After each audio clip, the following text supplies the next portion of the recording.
What's up, my YouTube family? Welcome back to the Gaming Brigade, and yesterday I put out a farming video showing you an obelisk run as well as a boss run, and a great way to really farm for a lot of loot and some legendary items as well early on in the game. And some of you are asking if I would put together a video showing you some of the other obelisk runs you can hit up early on in the game. Now, to be clear, this is for people who have not reached endgame as yet. If you have, I'm sure there are much more effective ways to farm for loot. Now, throughout the video, as I show you these locations, I'm also going to be answering some of the questions you sent the channel in regards to farming. And if you missed yesterday's video, I will leave a link to it in the description down below. So the first location I'm showing you today, my friends, is located in Queensgate. Now, remember, some of these areas do require story progression, but you do get to them pretty quickly in the game. Now, once you're there, you're going to fast travel to the Clopping Road, and then you want to go to this location on the map, which is where you find the obelisk. One thing I recommend doing is setting a custom waypoint to the obelisk itself. That way, in case you get turned around,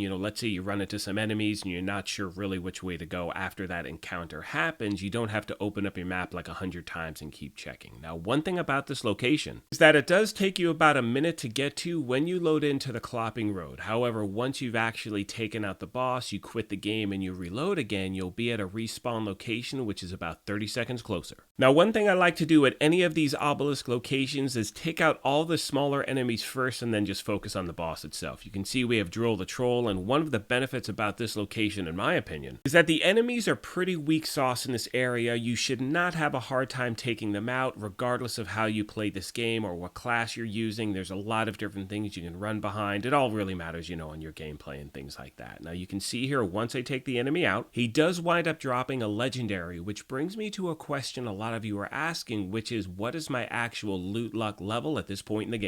So with all the footage I've shared with you from yesterday and today, I think the range from my loot luck was 767 to maybe at the end of all the footage at about 1104. And keep in mind, I am not even close to collecting all of those lucky dice in the world, so that is one recommendation I have, is truly take your time and explore the map. The next obelisk I'll be showing you today is located in WartoothShallows. Once you load in there, you're going to fast travel to the recent beach, and from there you are going to go to this location on the map. And once again, I strongly recommend hitting that custom waypoint. That way you know exactly where you need to go. Now, this spot has a much faster travel time than the previous location, and what's great also is that there is a respawn point right by the obelisk itself, so again, you can farm this thing over and over again. Now, one of the main reasons I wanted to highlight this spot is because not only is it a very efficient way to farm for loot in a short amount of time, but on one of the runs I was actually able to get a legendary from a non-named item, which brings me to a question that a lot of you are asking, which is, can legendary items and gear drop from any enemy in the game, or does it need to be a named enemy? And the answer is, it's any enemy whatsoever at any time. So always keep your head on a swivel. I mean, you can see here I'm still fighting the named boss. There was a legendary on the ground. I picked it up and then I was good to go.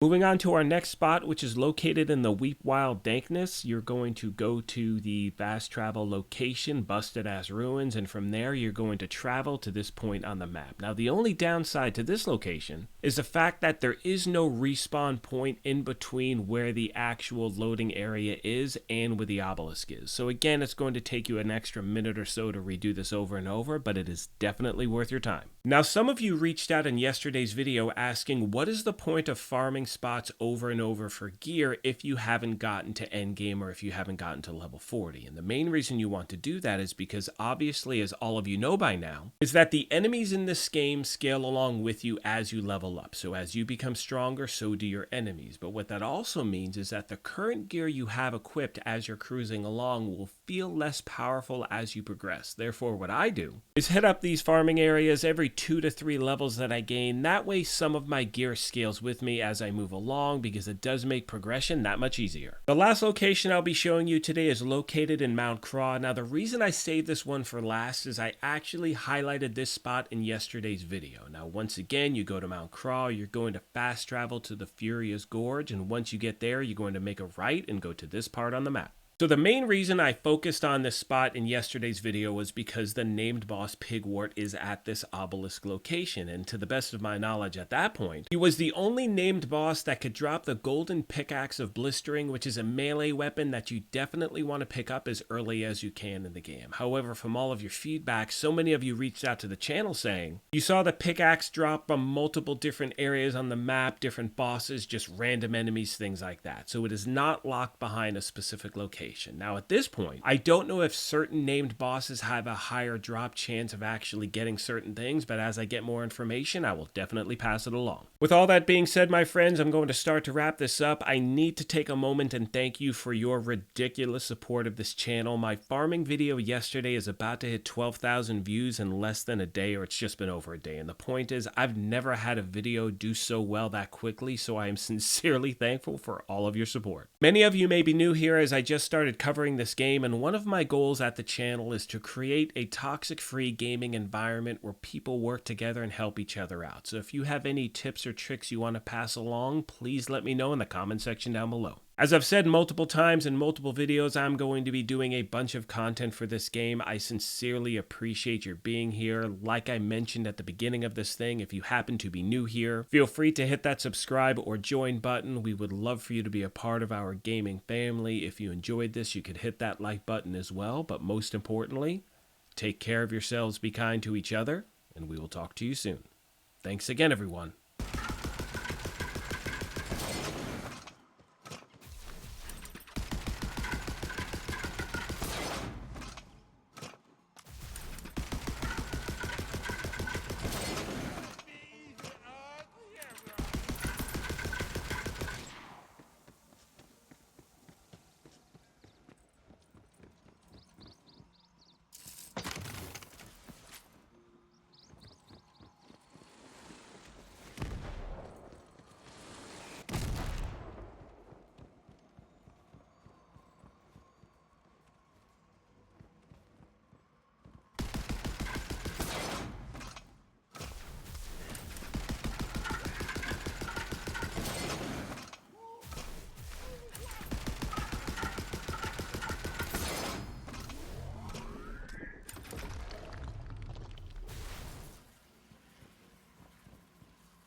Guys means more work.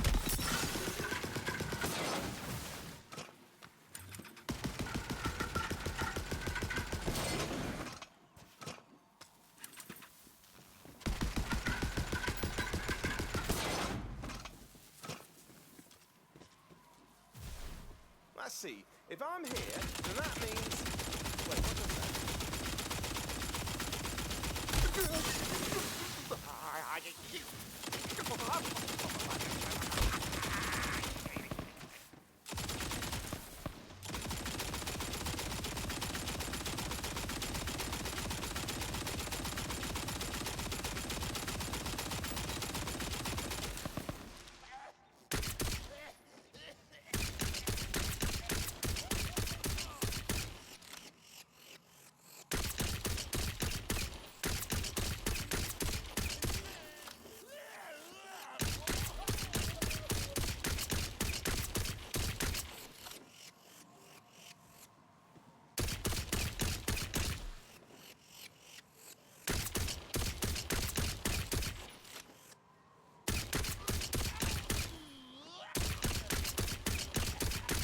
I just saved you from a lifetime of embarrassing yourself.